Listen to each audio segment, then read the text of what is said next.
So my research focuses not on the people who make policy, but on the frontline workers who are in charge of implementing it. The caseworkers, police officers, counselors who serve as the everyday face of the state.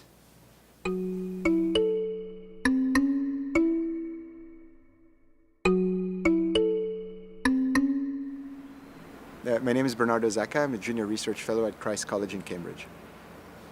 My most recent book is concerned with the moral agency of street-level bureaucrats. These are the frontline public service workers who serve as the everyday face of the state. Now, given that these workers occupy the sort of lowest ranks of the administrative state, we're often tempted to think of them as mere operators who just execute directives and maybe exert a narrow margin of technical discretion. Now, in my project, I tried to show that the routine of everyday work in the front lines of public service is much more complicated than that. And I do this by drawing both on the existing literature on street-level bureaucracy as well as on my own ethnographic fieldwork. So the directives that these workers receive are often vague, ambiguous, and conflicting, and they lend themselves to multiple plausible interpretations.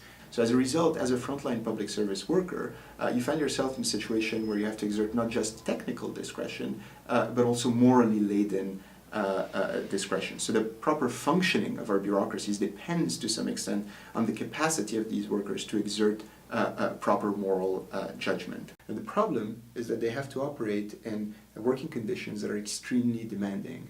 The routine of everyday work consists of emotionally draining encounters with very vulnerable clients, and they have to contend with resources that are very severely limited often. So because resources are limited, because there's chronic understaffing, they find themselves constantly forced to make difficult compromises between multiple dimensions of value that are all central to our democratic political culture. They're torn between the need to be efficient, to be fair, to be responsive, to be respectful. And when you have to face these kind of difficult, oftentimes agonizing decisions on an ongoing basis, the experience tends to be psychologically draining. And I try to show that street-level bureaucrats respond through a variety of coping mechanisms, one of which is a kind of moral specialization. Since they can't do everything, they pick one dimension of the role and focus on it. So they end up having reductive dispositions. And that kind of leaves us in a predicament of sorts. On the one hand, the proper functioning of our bureaucracies depends on street-level bureaucrats' capacity to be sound and balanced moral agents, and yet the conditions in which they work tend to erode and undermine their moral agency. So in the book I try to explain how we end up in such a predicament and what we might be able to do to remedy it.